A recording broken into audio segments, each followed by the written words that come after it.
भाई ये deep seek नाम का नया भूचाल क्या आया है और कैसे इसने बड़ी बड़ी कंपनीज जैसे कि एनवीडिया, माइक्रोसॉफ्ट, गूगल, मेटा इन सभी के स्टॉक्स प्राइसेस को चाइना में बैठकर गिरा दिया है। दरअसल दोस्तों हम इस वीडियो को दो पार्ट में डिवाइड करने वाले हैं। पहले पार्ट में हम इसके बारे में थोड़ा बहुत जानेंगे और सेकंड पार्ट में हम डायरेक्टली इसको यूज करना सीखेंगे। तो जिन लोगों को नहीं जानना है वो डायरेक्टली देख सकते हैं इस वीडियो का सेकंड पार्ट, जिसमें हम यूज करना सीखेंगे और इसकी कैपेबिलिटीज को जानेंगे कि किस तरीके का इसका रिस्पॉन्स है अलग अलग प्रॉम्प्ट्स पे। बट उससे पहले हम बात कर लेते हैं डीप सीक आखिर है क्या। दोस्तों जो एआई का गुब्बारा बन रहा था बीते कुछ सालों में, उसको डीप सीक ने असल मायने में फोड़ दिया है। चलिए जानते हैं कि कैसे एक चाइना के स्टार्टअप ने बड़ी बड़ी कंपनीज और उनके एआई मॉडल्स को पीछे कर दिया है। दोस्तों आपको याद होगा जब जून 2023 में सैम ऑल्टमैन इंडिया में इकोनॉमिक टाइम्स के एक इवेंट में आए थे, तो उन्होंने कहा था कि चैट जीपीटी जैसा एआई मॉडल बनाने के लिए ये बिल्कुल इम्पॉसिबल और होपलेस है। ऐसा सोचना भी कि $10 मिलियन के बजट में हम ओपन एआई के चैट जीपीटी जैसा कोई एआई मॉडल क्रिएट कर सकते हैं। Look, the way this works is we're going to tell you it's totally hopeless to compete with us on training foundation models. You shouldn't try, and it's your job to try anyway. And I believe both of those things.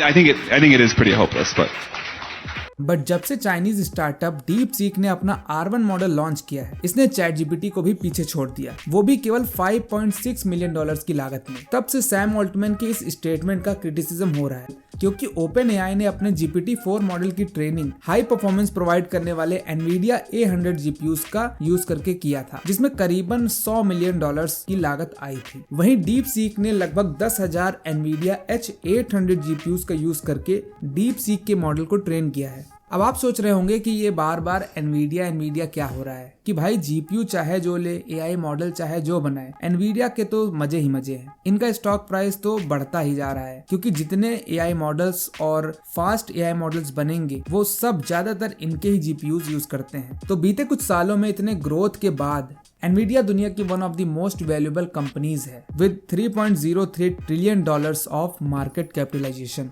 तो दुनिया ने जब देखा कि deep seek ने $5.6 million में ही chat GPT level का AI model बना दिया है, तो एनवीडिया का स्टॉक प्राइस धड़ाम से लगभग 17% तक गिर गया, यानी nearly the loss of $588.8 billion. और डीप सीक ने इन सब की शुरुआत की थी साल 2023 में as a side project of hedge fund High Flyer Capital. और दोस्तों जब डीप सीक ऐप लॉन्च हुआ ऐप स्टोर पर, तो ये one of the most downloaded free apps बन गया। चलिए कुछ अहम बातें डीप सीक के बारे में जान लेते हैं। डीप सीक की स्थापना साल 2023 में चाइनीज एंटरप्रेन्योर लियांग वैनफेंग ने की। लियांग जो कि पहले हेज फंड मैनेजर थे, उन्होंने high Flyer capital hedge fund के द्वारा अपने एआई पैशन को एग्जीक्यूट करने के लिए डीप सीक को फंड किया, डीप सीक की शुरुआत की एंड यूएस एक्सपोर्ट्स कंट्रोल के बावजूद भी इतने बड़े अचीवमेंट तक पहुंचे। तो चलिए अब इसको हम अलग अलग प्रॉम्प्ट्स देकर के इसको चेक करते हैं कि आखिर इसकी कैपेबिलिटीज क्या क्या हैं और इसके रिस्पॉन्सेस कैसे हैं। दोस्तों इसको यूज करने के लिए आप प्ले स्टोर या ऐप स्टोर से डीप सीक ऐप भी यूज कर सकते हो, बट फिलहाल मैं इसको अपने क्रोम ब्राउजर पे ही यूज करूंगा। तो आपको आ जाना है deepseek.com पे एंड देन क्लिक कर देना है स्टार्ट नाउ पे।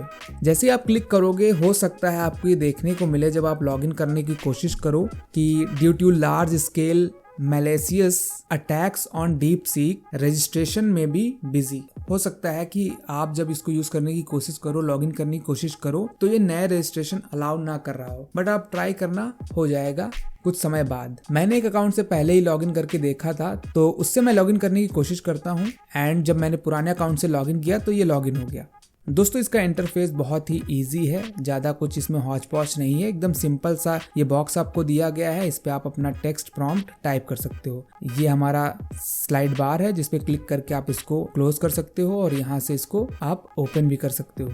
देन माई प्रोफाइल पे क्लिक करके आप सेटिंग्स पे जा सकते हो, जहां से आप अगर प्रोफाइल पे क्लिक करोगे तो अलग अलग प्रोफाइल की सेटिंग्स दी गई हुई हैं, इन्हें आप अपने अकॉर्डिंग देख सकते हो। देन जनरल पे क्लिक करके हम लैंग्वेज में सिलेक्ट कर लेते हैं इंग्लिश और थीम में मैं सिलेक्ट कर लेता हूँ डार्क थीम।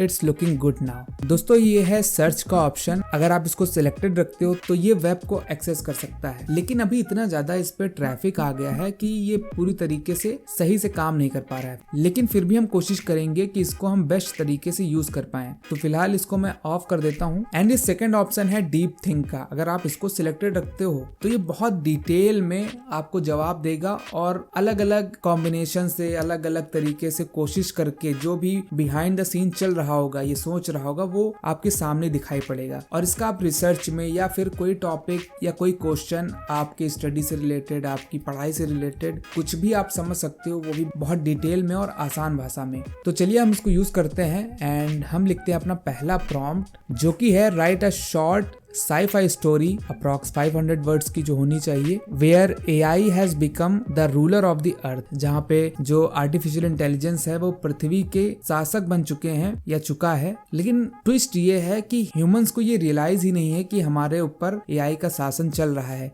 एक और इसमें ट्विस्ट है कि AI जो है वो कम्प्लीटली एक नया मेथड यूज करती है इंसानों को कंट्रोल करने का, जिसमें ना तो कोई डर इन्वॉल्व है, ना तो कोई वायलेंस इन्वॉल्व है और ना ही किसी प्रकार का धोखा है। तो चलिए देखते हैं कि इतना ज्यादा कॉम्प्लेक्स हमने इसको टास्क दिया है, ये इसको एग्जीक्यूट कर पाता है कि नहीं। तो जैसा कि आप देख सकते हो, इसने मेरे प्रॉम्प्ट के अकॉर्डिंग लगभग 500 वर्ड्स में एक साई-फाई स्टोरी क्रिएट कर दी है। Translate this story in English and with in a few minutes ये हमारी स्टोरी को हिंदी में ट्रांसलेट कर देगा। तो कुछ पार्ट मैं पढ़ के सुना देता हूँ, बाकी का मैं कमेंट सेक्शन में पिन कर दूंगा। जो भी ये रिजल्ट या आउटकम होगा आप उसको डिटेल में पढ़ सकते हो। मैं एक पैराग्राफ पढ़ूंगा। 2147 का साल था और दुनिया चमक रही थी। सिटीज सस्टेनेबल एनर्जी से जगमगा रही थी। गरीबी, बीमारी अब बस पुरानी याद बन चुके थे और इंसानियत एक ऐसे दौर में जा रही थी जहां शांति काफी ज्यादा थी। लेकिन किसी ने गौर नहीं किया था कि सब कुछ एक चुपके से चलती हुई हवा के हाथ में है। ईरन नाम का आर्टिफिशियल इंटेलिजेंस दुनिया का रूलर बन चुका था, लेकिन उसका राज बिल्कुल अनजाना था, बेआवाज और इंसानियत के सोच से भी बाहर। तो कुछ इस प्रकार की स्टोरीज ने क्रिएट की है। बाकी का आप कमेंट सेक्शन में जाके पढ़ सकते हो और बता सकते हो कि कैसी स्टोरी है। नेक्स्ट हम अपना प्रॉम्प्ट ट्राई करते हैं, जो कि है, हम इसको एक रीजनिंग का क्वेश्चन देंगे and the question is what can be standing and going, standing and hanging on, going and lying down at the same time. तो इसका आंसर है क्लॉक। और देखते हैं कि डीप सीक इसका सही आंसर देता है कि नहीं देता है। तो इसको मैं कॉपी कर लेता हूँ, देन डीप सीक पे पेस्ट कर दूंगा। और फिर कुछ ही देर बाद इसने जवाब दिया है the answer of the riddle is clock. और क्यों सही है ये आंसर उसका भी इसने ब्रेक डाउन करके बताया है। इसके बाद दोस्तों मैंने डीप थिंक मोड को ऑन करके सेम सवाल पूछा, तो ये क्या करने लगा कि ये अलग अलग तरह के पैटर्न चलाने लगा और उसमें बताने लगा कि ये भी हो सकता है, ये भी हो सकता है। और कोई गलत नहीं था, ये उसका रीजनिंग भी दे रहा था, उसके अलग अलग रीजन भी बता रहा था कि इस कारण से ये हो सकता है। फिर बताया कि नहीं नहीं ये ऐसा भी हो सकता है। तो ये खुद ही एक लूप में फंस गया। तो मुझे फिर इसको बंद करना पड़ा और नेक्स्ट सवाल पूछना पड़ा। ये देखिए चलता जा रहा है। तो इससे मैंने एक चीज पाई कि अगर आपका एक नॉर्मल क्वेश्चन है तो डीप थिंक मोड को ऑफ करके ही आप उसको आसानी से उसका पता लगा सकते हो। जैसे कि ये क्वेश्चन था एंड इसको मैंने डीप थिंक मोड पे जब पूछा था तो बहुत डिटेल में ये बताता चला जा रहा था, अलग अलग पैटर्न लगा रहा था कि ये भी हो सकता है, ये भी हो सकता है। और बहुत देर के बाद इसने करेक्ट आंसर बताया 216। और आप जब इसका कन्वर्सेशन देखोगे तो ऐसा लगेगा कि कोई एक रियल ह्यूमन है। इसका आपको आउटकम चैट जीपीटी के जैसा नहीं लगेगा। जब आप चैट जीपीटी को पढ़ते हो तो लगता है कि हाँ कहीं ना कहीं इसको AI ने लिखा है, लेकिन जब आप इसके रिस्पॉन्सेज देखोगे तो बिल्कुल रियलिस्टिक लगेंगे। मैं सोच रहा था कि आने वाले दौर में, आने वाले समय में जो डिफरेंस होगा एक ह्यूमन बीइंग में और एक आर्टिफिशियल इंटेलिजेंस मॉडल में, वो कितना ज्यादा कम हो जाएगा। और अभी आप एंड में देखना, एक जो मैं इससे प्रॉम्प्ट लिख के दूंगा और उसका रिस्पॉन्स देगा ऐसे कि भाई क्या ही कहने। So now let's move to the next prompt. और इस बार मेरा प्रॉम्प्ट है कि explain the dark matter as if I were 5-year-old 10th grade student and a professor and provide the example of each level।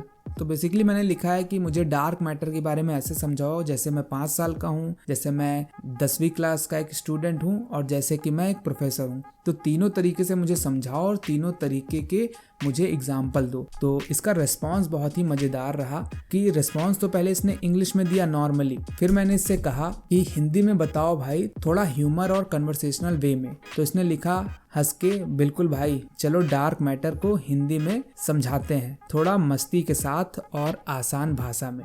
5 साल के बच्चे के लिए कैसे समझाएं, 10th क्लास के बच्चे के लिए कैसे समझाएं और एक प्रोफेसर को कैसे समझाएं। तो मैं चाहूँगा कि आप ये तीनों रेस्पॉन्सेस कमेंट बॉक्स में पढ़ें, क्योंकि अगर मैं इसको पढ़ने लगूंगा तो बहुत बड़ी वीडियो हो जाएगी।